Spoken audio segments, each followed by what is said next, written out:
Hey guys, it's Moo. Welcome back to another Summer's Grade live walkthrough.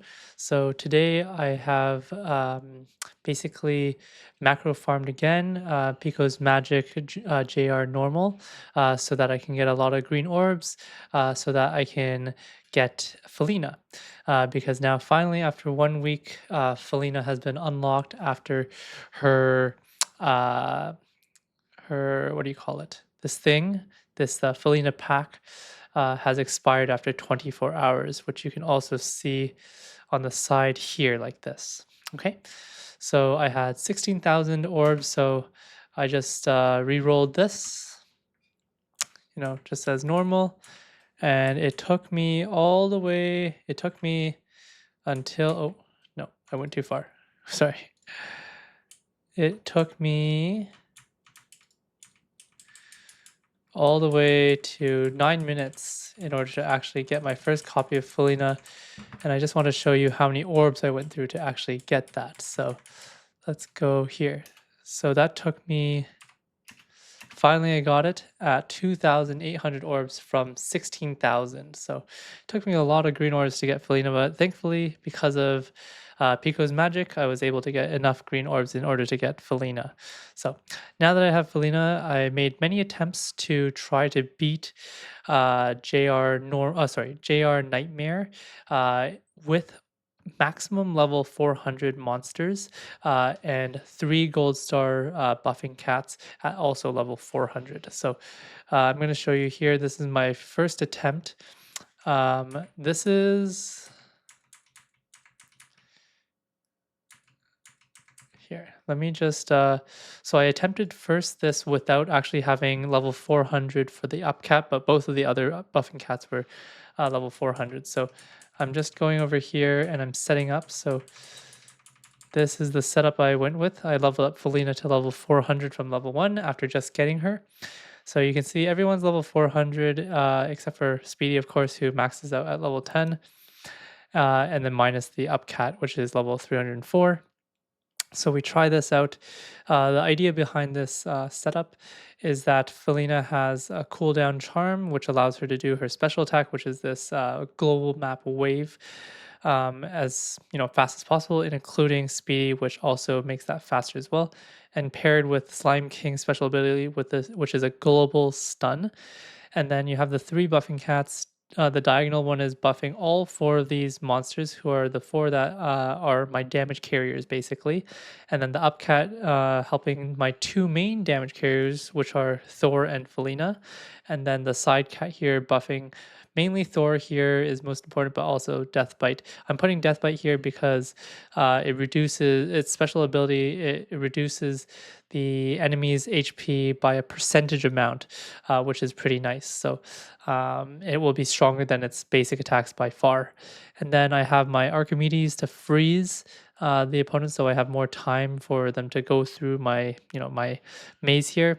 And then same thing with Slime King's ability, he stuns. So freezing is better than stunning in general because it's like a half a second or more or whatever that freezing does, even if it says it freezes or stuns for the same amount of time. And then in addition, Slime King's ability also does damage, which is nice. Archimedes freeze only does damage once you evolve the monster. So I haven't done that yet on this account. So it doesn't. It is only freezing. So, but the whole point of this is that you're playing it as if you're playing for the first time, and we're just trying to see if we can. Basically, not have to play evil summoners before beating JR Nightmare, because you need to play evil summoners in order to get power stones, which allows you to level up monsters from level 400 to 500. So if you can avoid that, that would be nice, because then you can get the 300 mythical gems from completing JR Nightmare every week without having to have level 500 monsters, which takes a longer time to do anyways, because then you have to go through Masters Challenge to get the Power Stone charms, and then on top of that, after that, then you have to play Masters Challenge. And in order to farm um, Evil Summoner, you need to have pretty specific monsters, otherwise it becomes a pain to actually farm it.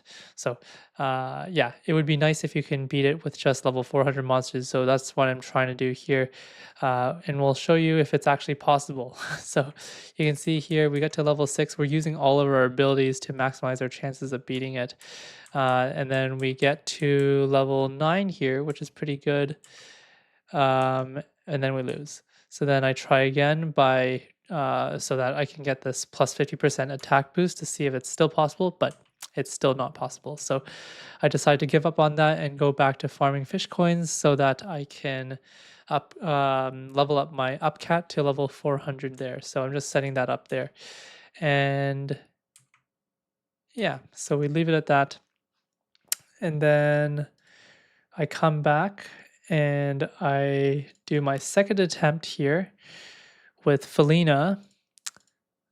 I decided to actually go back again with my level 310 upcat here to see, if I just change the position of stuff, will I be able to beat it now? So, we move around stuff a little bit, and now you'll see, I'm just going to go through this very quickly because essentially the same kind of thing happens. So I get to level 9, I can't beat it. I try again to get the plus 50%. I try again, I fail again. And then I try to move around little things like, putting Thor on the side here, putting Speedy back over there. And then I try again. So you can see I've gone through a number of different, setups, but none of them seem to work here. So I just keep on losing even once on level 1. So obviously that doesn't work very well. So I'm just going to go through again, and then finally I give up. I decide to finally farm, fish coins again here. So now I do my third attempt. So now this is after I already have level 400 everything. So we go again, with this formation. I'm just showing you all the charms that I have on my monsters, which are pretty optimal. If you look at my how to choose charms video, you can see why I chose these different charms.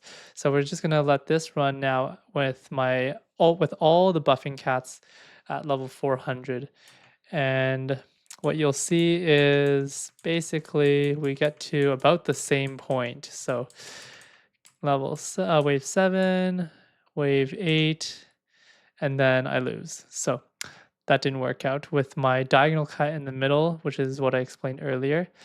And then here's another attempt with a different formation. This time we're having, Mighty at the top here to, buff that. And then we double buff the Felina at the bottom here.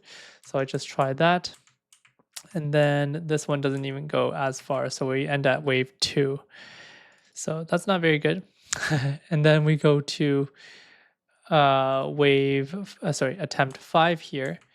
So now we're, changing up the formation a little bit here to see what we can do. But again, we don't get very far, right? So we get to wave 4 here. And then we have wave 6, attempt number 6, which is my final attempt on this account with my level 4 monsters. So I put Slime King here instead of Mighty. And again, we only get to wave number 3. So as far as I know, I don't know if there's a way to actually beat JR Nightmare with the monsters that I have, which is basically I just have Thor as my mythical, and then I have all the legendaries and below monsters. And in terms of my special monsters, I have just Archimedes. The only other special monster which would be maybe useful is Hellhound because it's the best attack buffing monster in the game. Other than that, there's no other special monsters that would be of any use to me anyways. Yeah, so if you think of any ways to actually beat this map with only level 400 max monsters, please comment below. If you want to test out anything, because now I have this account that has, all the level 400 monsters and nothing's leveled up to level 500, like my main account. Like I'm on my main account, I can't even test these level 400 setups because everything's already level 500 and there's no way to bring them back to 400. So if you want any setups to be tested on level 400 monsters, please let me know and I can test that for you. Now I'm going to show you basically a couple of setups that I did on my main account that were able to beat JR Nightmare. So I tried to be as minimalistic as possible because you don't really need that much in order to beat it if you have monsters that are above level 400. So you can see here, I'm just setting up here. So we have Felina at level 500, Hellhound. Oh, sorry, I didn't even use Hellhound. I tried to be as minimalistic as possible. So we just have Speedy plus Sidecat, which is the worst version of Hellhound, basically. In terms of attacking buff monsters that buff you from the side, it would be the order would be Mighty, then Sidecat, and then Hellhound. So this is the second best side buffing monster. That's why I'm not using Mighty here. And okay, and then I just randomly put Mighty here next to my Hubcat, which is not going to do anything really. So yeah, so I just put Sluggy in the middle just to slow, but that's also really not necessary. So you'll see, I'm just going to run through this really quickly. And you can see just based on the amount of time in this video, I got very far. So we're going all the way, and I didn't use any abilities, by the way. So I let my summoner sleep the whole time, and it was easily able to get to level 20. And then because of this this specific enemy, which is the Rage Fist Summoner, it makes everything immune. Like everything does 0 damage to the monsters. So it's just about luck, to be honest, in order to beat to basically kill the Rage Fist Summoner as soon as possible. Because if it gets off its ability too many times, then basically, any of the random little units are going to pass through. Then I just tried again, and this time I use a freeze on it so that it can't summon, use its ability, and then easily I wipe it out, and then that's the only struggle. So after that, I just clear the map. Okay, so that was pretty simple. And then now I'm just going to show you a second setup here. So that also was easily, which was also fine. So I'm going to just show you here. Yeah, so instead of having Speedy at the bottom here with Felina, I put Mighty down here instead. So I double attack buffed Felina, and then I put instead Deathbite and Slime King at the top with Speedy so that both their abilities go faster, which is the whole point of these two monsters anyways. Yes, they do damage, but their main thing is that Slime King does a stun, and then Deathbite decreases the monster's percentage damage, like I said earlier. And then I'm just putting Sluggy here as a slow just in case, but as you can see, you don't really need that. I'm just gonna run this all the way to the end here. It just keeps on going. You can see wave 19, wave 20, and then, yeah. I just use my abilities just in case, but, sometimes I'm sure it's not even necessary. So there you go. That was able to also beat the map quite easily. I didn't even have to restart that time. So there you go. Yeah, so if you think of any setups you want me to try, please let me know. I'm happy to try it out for you guys. In the meantime, it looks like you'll have to go through Masters Challenge and then Evil Summoners in order to level up one of your monsters to past 400 so that it can carry you to beat JR Nightmare. So this actually concludes my live walkthrough video series because there's no point for me to really show you how to go through Masters Challenge and Evil Summoner because I have videos specifically about that. And then at that point, it's all about just, it's a waiting game to farm the mythical monsters every week until you get the correct monsters. And that lets you progress further and further in the game, which you can follow my other videos to see step by step what to do for those. Thanks for watching.